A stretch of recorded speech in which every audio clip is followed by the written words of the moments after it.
तो ये क्वेश्चन हमारा असर्शन और रीजन का है। तो पहले स्टेटमेंट हम देखते हैं। पहले स्टेटमेंट में हमें दो सिलेंडर्स दिए गए हैं, एक हॉलो है, दूसरा सॉलिड है। ठीक है, हॉलो वाला मेटल से बना, सॉलिड वाला वुड से। ठीक है, दोनों का मास सेम है और रेडियस जो है वो भी इक्वल है। अब इन दोनों को हम एक साथ एक इंक्लाइंड प्लेन पे नीचे भेजते हैं। अब होता क्या है कि ये दोनों रोलिंग करने लगते हैं, तो रोलिंग में स्लिपिंग नहीं हो रही है। ठीक, तो अब स्टेटमेंट ये एजर्ट कर रहा है कि हॉलो सिलेंडर जो है वो पहले पहुंचेगा। हम चेक करते हैं ये सही है कि नहीं। तो इसके लिए हम एक इंक्लाइंड प्लेन ले लेते हैं जो हॉरिजॉन्टल से थीटा एंगल पे है, और यहाँ सपोज कि हमारा एक सिलेंडर है। अब आप देखो इस पे तो कौन कौन से फोर्सेस एक्ट कर रहे होंगे।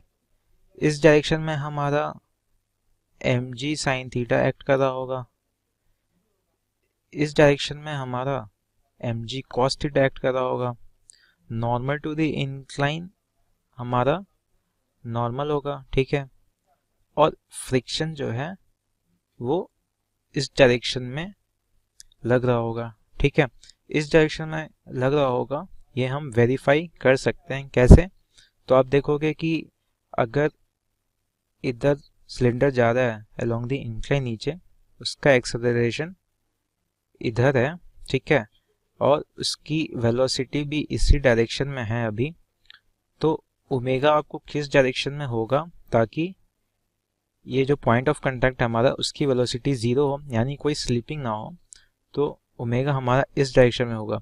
क्योंकि अगर आप ये हम एक सिलेंडर लेते हैं तो आप देखोगे कि अगर इसका centre of mass velocity v से इधर जा रहा है और ये ओमेगा से रोटेट कर रहा है, तो आप देखोगे कि अगर सेंटर ऑफ मास पे हम बैठ जाएं तो उसे प्योर रोटेशन में दिखेगा ये डिस्क या सिलेंडर।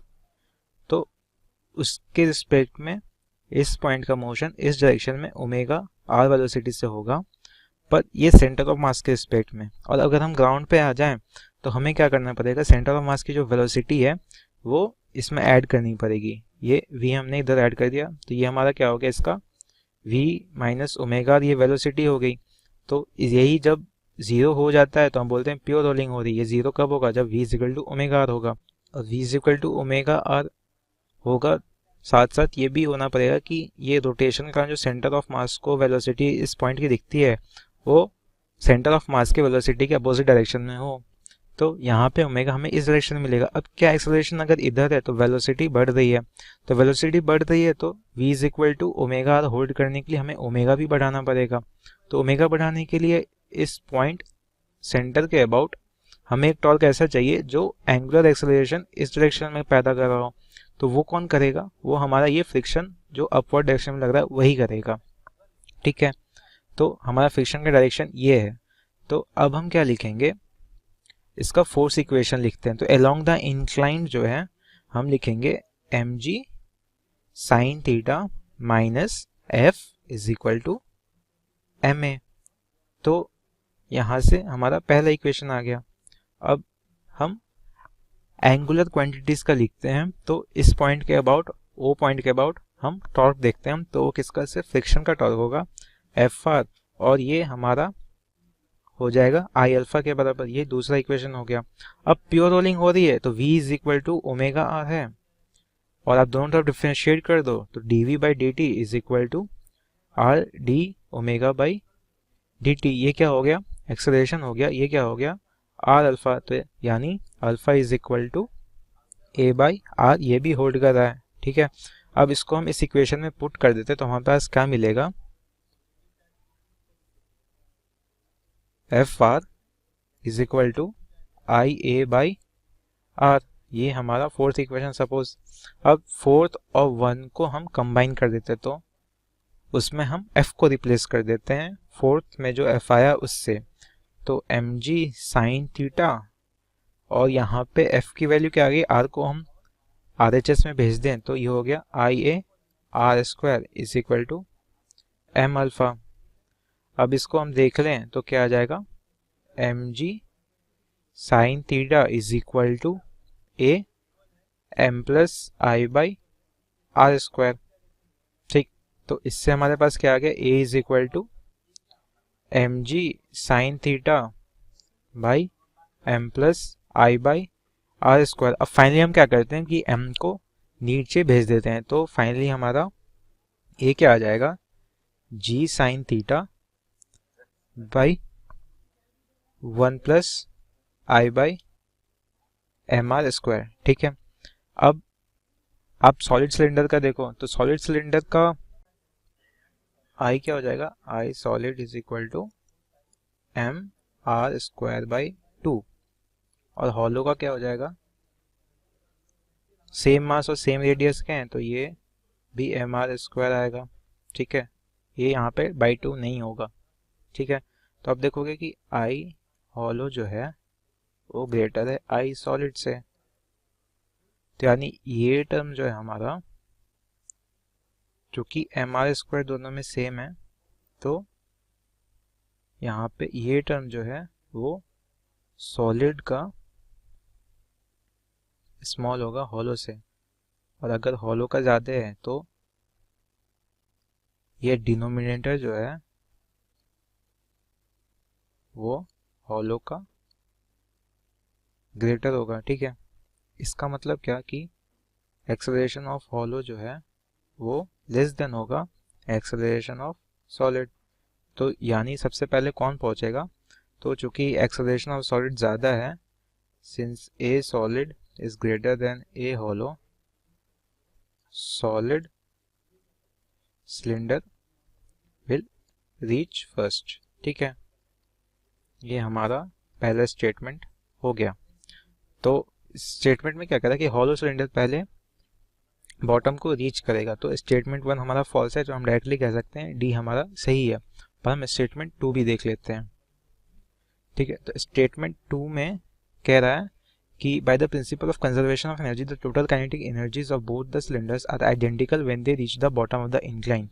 तो हमें पता करना है कि क्या दोनों की काइनेटिक एनर्जी जब वो बॉटम पे रीच करेंगे वो सेम होगी कि नहीं होगी। तो आप यहाँ पे ये देख सकते हो कि अगर हमने ये इंक्लाइन लिया है, ठीक है, ये रफ है, और इस पे जो ऑब्जेक्ट रोटेट प्लस ट्रांसलेट कर रहा है वो प्योर रोलिंग के केस में है, तो यहाँ पे क्या होगा, ये जो पॉइंट है ना, पॉइंट ऑफ कांटेक्ट, उसकी वेलोसिटी 0 हो जाएगी। v point of contact is equal to 0। इसका मतलब क्या है कि उसका velocity of point of contact, suppose p बोलते हैं उसको, with respect to inclined plane, जो क्या होगा वो भी होगा 0, क्योंकि इंक्लाइंड प्लेन भी रेस्ट पे, ये भी रेस्ट पे, तो दोनों का रिलेटिव वेलोसिटी जो है, मतलब p का रिलेटिव वेलोसिटी इंक्लाइंड प्लेन के रिस्पेक्ट में 0 होगा। अब ये 0 हो गया, तो यानी इन दोनों सरफेस के बीच में कोई रिलेटिव मोशन नहीं हो रहा, और अगर रिलेटिव मोशन नहीं हो रहा तो हम क्या बोलेंगे, फ्रिक्शन जो है उसका कोई वर्क डन नहीं हो रहा है, वर्क डन इज 0।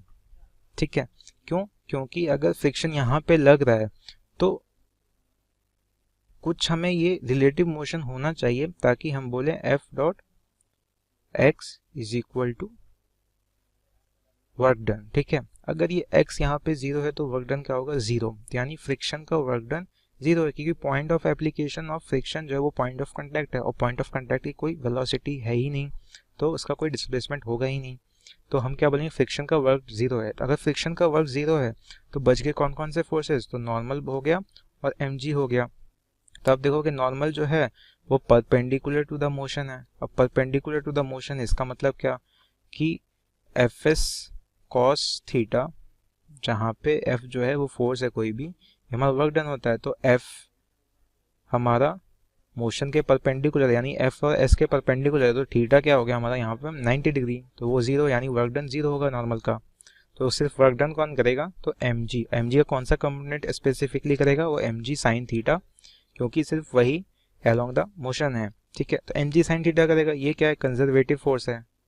ठीक है, तो क्या होगा, शुरुआत में जो टोटल एनर्जी थी ऑब्जेक्ट्स की, वो फाइनल भी टोटल एनर्जी वही रहेगी। अब दोनों को हमने सेम हाइट पे किया था, T1 is equal to T2 पहले लिख लेते हैं, और सेम हाइट पे हमने रिलीज किया था, तो PE1 जो है दोनों का सेम रहेगा, और काइनेटिक एनर्जी शुरुआत में क्या थी हमारी, 0 थी, और at the end potential energy हम बोलते हैं 0, क्योंकि वो बॉटम से हम रेफरेंस मानते हैं बॉटम को, और वहाँ से पोटेंशियल एनर्जी कैलकुलेट करते हैं, और ke2 कुछ रही होगी, ठीक है। तो अब देखोगे कि अगर Pe1 is equal to ke2 है, ठीक है, तो पहले केस में भी P1 सेम है, दूसरे केस में भी Pe1 सेम है, तो इसका मतलब ke2 दोनों ही केसेस में सेम होंगे। तो हॉलो हो चाहे सिलेंडर हो, काइनेटिक एनर्जी दोनों की सेम रहेगी, ठीक है। तो स्टेटमेंट 2 हमारा सही है। सो सही ऑप्शन हमारा क्या है, ऑप्शन डी। हेलो गाइस, इस क्वेश्चन में हमसे बोला गया है a wheel of radius r and mass m is placed at the bottom of a fixed step of height r as shown in figure में आपको दिखाया गया, ठीक है। ये रेडियस r है, ठीक है। ये स्टेप की डिस्टेंस कितनी होगी, रेडियस के इक्वल ही हो जाएगी, जो अपना व्हील रखा है उसकी रेडियस के इक्वल, ठीक है। उसने बोला है ये constant force is continuously applied on the surface of the wheel so that it just climbs the step without slipping. Consider the torque tau about an axis normal to the plane of the paper passing through the point Q, ठीक है। तो जो ये point Q है इसके about हमें क्या करना है, टॉर्क फाइंड करना है, कि मतलब जो टॉर्क लग रहा है इस पॉइंट के अबाउट लग रहा है, ठीक है। और जो अपना कौन सा एक्सिस लेना है, जो ऐसा एक्सिस जो कि नॉर्मल है प्लेन ऑफ पेपर की, ठीक है। Which of the following options is are correct, ठीक है। तो देख लेते हैं, मीन्स हम एक क्या कर रहे हैं, कंटिन्यूसली फोर्स एफ अप्लाई कर रहे हैं, तो एफ मान लेते हैं अपना जो पॉइंट पी पर लग रहा है वो टेंजेंशियल हो सकता है और नॉर्मल हो सकता है। मीन्स अपन ऑप्शन 1 देखते हैं क्या बोल रहा है। If the force is applied at point P tangential then tau decreases continuously as the wheel climbs, ठीक है। तो पॉइंट पी पे हमने एक टेंजेंशियल फोर्स लगा दिया, ठीक है, कैपिटल एफ। तो इसका टॉर्क क्या हो जाएगा, तो टॉर्क इज इक्वल टू क्या होता है अपना आर क्रॉस एफ, टॉर्क होता है अपना R cross F. Means Q point के अबाउट इसका कितना फोर्स लगेगा, मतलब कितना टॉर्क लगेगा इस फोर्स के ड्यू टू, वो हो जाएगा अपना डिस्टेंस। डिस्टेंस कितनी हो जाएगी, ये वाली 2r इंटू एफ, ठीक है। टॉर्क अपना कितना होगा 2rf हो गया, ठीक है। जब ये जस्ट क्या करने वाला होगा, इसके ऊपर क्लाइम करने वाला होगा, मीन्स कुछ ऐसी कंडीशन आ गई है, ठीक है। ये जस्ट अपना क्लाइम करने वाला है, ये अपना क्या है, ये अपना व्हील है, ठीक है। अब पॉइंट पी यहाँ पे आया होगा, ठीक है, फोर्स अपना ऐसा लग रहा होगा एफ, ठीक है। हमें जो टॉर्क फाइंड करना है वो अभी भी क्यू के अबाउट ही फाइंड करना है, एंड जो ये डिस्टेंस हो जाएगी वो क्या होगी, अभी भी 2r ही रहेगी व्हील का डायमीटर, और ये एंगल भी 90 डिग्री रहेगा। तो अभी भी जो टॉर्क रहेगा वो कितना रहेगा, टॉर्क होता है कितना अपना आर क्रॉस एफ होता है, तो ये कितना हो जाएगा 2rf 2fr हो जाएगा अपना टॉर्क, ठीक है।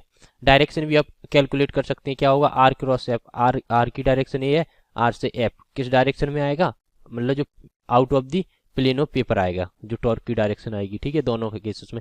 तो जो टॉर्क रह रहा है वो अपना क्या रह रहा है, कांस्टेंट रह रहा है। अगर अपन टेंजेंशियली फोर्स अप्लाई कर रहे हैं, इसमें क्या बोल रहा था, if the force is applied at point P tangential then tau decreases continuously as the wheel climbs, तो ये तो इनकरेक्ट हो गया। पार्ट बी क्या बोल रहा है, if the force is applied tangentially at point S पर अपना फोर्स क्या किया जाए, टेंजेंशियली अप्लाई किया जाए, then tau does not equal to 0 but the wheel never climbs the step. यहाँ पे अपन mg का कंपोनेंट भी ले सकते थे, मीन्स जो व्हील है उसका वेट यहाँ पे लग रहा होगा इसके सेंटर ऑफ ग्रेविटी पे, और इसके ड्यू टू जो टॉर्क हो जाएगा वो mgr हो जाएगा, वो दोनों में सब्ट्रैक्ट होता, लेकिन तब भी अपना टॉर्क क्या रहता, कांस्टेंट ही रहता, ठीक है। अब अपना जो फोर्स है वो पॉइंट एस पर लगाया जाता, पॉइंट एस पर लगाया जाता, तो जो टाउ नेट आता अपना वो क्या आता, एफ इंटू आर, क्यू के अबाउट फाइंड करना है हमें, तो एफ इंटू आर माइनस या, ठीक है, प्लस इसकी रोटेशन क्या रहता है, आर क्रॉस एफ हो जाता, तो ये अपना कुछ इस डायरेक्शन में होता, और प्लस एम जी के due to M G R, ठीक है। तो ये अभी भी क्या नहीं है अपना 0 नहीं है, और मतलब अपन फोर्स ऐसे लगा रहे थे, क्वेश्चन में पहले दिया गया था कि applied on the surface of the wheel so that it just climbs the step without slipping, ठीक है। तो ये स्टेप को क्लाइम कर रहा था, जबकि इसने बोला है but the wheel never climbs the step, तो ये तो अपना इनकरेक्ट हो जाता है। अब पार्ट थर्ड देखते हैं। पार्ट थर्ड में बोला गया if the force is applied normal to the circumference at point P then torque is 0, ठीक है। पॉइंट पी पे नॉर्मली अप्लाई किया जाए अगर, ठीक है, तो अपना ये व्हील है, ठीक है, ये अपना क्यू पॉइंट है, और ये पॉइंट पी एस के डायमेट्रिकली अपोजिट पॉइंट पे यहाँ पे नॉर्मली अप्लाई करें, तो ये तो अपना किससे पास कर रहा है, उसी एक्सिस से पास कर रहा है जिस पॉइंट के अबाउट हमें टॉर्क फाइंड करना है, तो ये तो 0 होगा ही, तो ये अपना करेक्ट हो जाता है।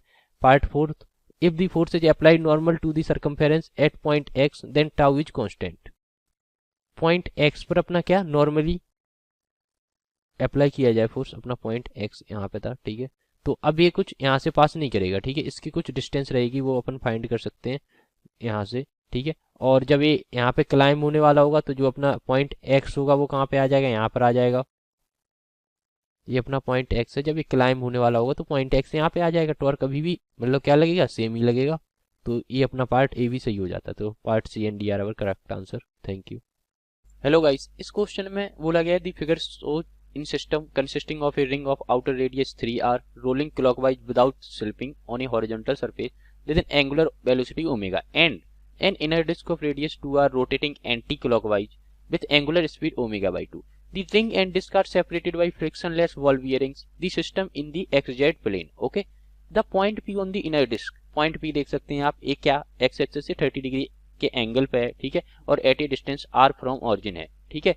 उसके बाद हमसे पूछा गया then with respect to horizontal surface, part 1 क्या है, the point O has a linear velocity 3r omega i cap. तो ये कैसे फाइंड करेंगे, तो उसने बोल रखा है जो अपनी क्या है रिंग है ऑफ आउटर रेडियस 3r वो क्या कर रही है, रोल कर रही है। ओके, रोल कर रही है विदाउट स्लिपिंग, मींस इस पॉइंट की जीरो जो कि अपना पॉइंट ऑफ कांटेक्ट है बिटवीन रिंग एंड सरफेस, उसकी वेलोसिटी क्या है, जीरो। उसकी नेट वेलोसिटी हम कैसे लिख सकते हैं, इस पॉइंट पे एक लीनियर वेलोसिटी होगी, ठीक है, v प्लस एक वेलोसिटी इसमें एंगुलर वेलोसिटी की वजह से आएगी। तो एंगुलर वेलोसिटी कितनी है आउटर रिंग की, ओमेगा है, तो और ओमेगा एंड ए पॉइंट कितनी डिस्टेंस पे 3r, तो इसकी जो एंगुलर वेलोसिटी हो जाएगी अपनी वो कितनी हो जाएगी 3 ओमेगा r, और डायरेक्शन क्या होगी अपनी, किस डायरेक्शन में, minus X axis, means minus 3 omega r, okay, I cap, ये हो जाएगी क्या एंगुलर वेलोसिटी की वजह से इसकी स्पीड। ये कितना होना चाहिए, जीरो होना चाहिए क्योंकि स्लिपिंग नहीं हो रही, तो इससे अपने v मिल जाएगी, मींस लीनियर वेलोसिटी मिल जाएगी आउटर रिंग की जो कि कितनी होगी 3 ओमेगा r आई कैप। ओके, यही होगी अपनी क्या सेंटर ऑफ मास की, मींस पॉइंट O है उसकी लीनियर वेलोसिटी। ओके, क्योंकि लीनियर वेलोसिटी तो अपनी कांस्टेंट रहती है ना, वो किसी भी पॉइंट पर ले लो रिंग की कांस्टेंट ही रहेगी। तो पॉइंट O है वो भी अपना आगे जा रहा होगा कितनी स्पीड से, तो वेलोसिटी ऑफ पॉइंट O आ जाएगी अपनी 3r omega i cap. Okay, तो पार्ट 1 अपना करेक्ट है। उसके बाद बोला है पॉइंट P है ए लीनियर वेलोसिटी ऑफ, तो पॉइंट P की लीनियर वेलोसिटी कैसे फाइंड करेंगे, पॉइंट P O से कितने डिस्टेंस पे है, r डिस्टेंस पे है। ओके, ठीक है। अब इसमें क्या है, ये कितनी, ये ओमेगा बाई 2 से रोटेट कर रहा है एंटी क्लॉकवाइज, ठीक है, तो इसकी लीनियर वेलोसिटी कितनी हो जाएगी, ओमेगा इंटू r, जो कि परपेंडिकुलर रहेगी r के, ठीक है। तो इसको हम कैसे लिख देंगे, इसको लिख सकते हैं हम omega by 2 into r। Okay, और एक इसके पास लीनियर वेलोसिटी है ही कितनी 3r ओमेगा, तो वो इस डायरेक्शन में हो जाएगी, ठीक है। तो रिजल्टेंट हम कैसे लिखेंगे, अपना ये तो रिजल्टेंट पक्का है, दूसरा इसके रिजल्टेंट देख लीजिए, एक ये आ जाएगा इस डायरेक्शन में, दूसरा अपना ये आ जाएगा। ओके, ये एंगल अपना 30 डिग्री है, ये वाला एंगल अपना कितना है 30 डिग्री है, तो ये भी एंगल अपना 30 डिग्री हो जाएगा। तो ये कितना हो जाएगा अपना omega by 2 r into cos 30 √3/2। Okay, और ये हो जाएगा अपना omega by 2 r into sine 30 कितना 1/2। ओके, तो नेट अपना क्या हो जाएगा, एक्स एक्सिस में हो जाएगा 3r omega minus omega r divided by 4। Okay, I cap, ठीक है। एंड जेड एक्सिस है ना अपना, ये एक्स जेड प्लेन में है, तो जेड एक्सिस के अलोंग कितना हो जाएगा अपना √3/4 r ओमेगा k कैप, ठीक है। तो इसको सॉल्व कर लेंगे तो वेलोसिटी ऑफ पॉइंट P आ जाएगी अपने पास 11/4 r omega i cap, okay, r omega i cap, ठीक है, plus √3/4 r omega k cap. Means कौन सा ऑप्शन करेक्ट है अपना, ऑप्शन बी भी अपना करेक्ट है। ऑप्शन सी क्या बोल रहा है, दी वेलोसिटी ऑफ पॉइंट है जो लीनियर वेलोसिटी, ये तो इनकरेक्ट हो ही जाएगा। दी पॉइंट P है जो लीनियर वेलोसिटी, ये भी इनकरेक्ट हो जाएगा क्योंकि बी करेक्ट है अपना। Thank you.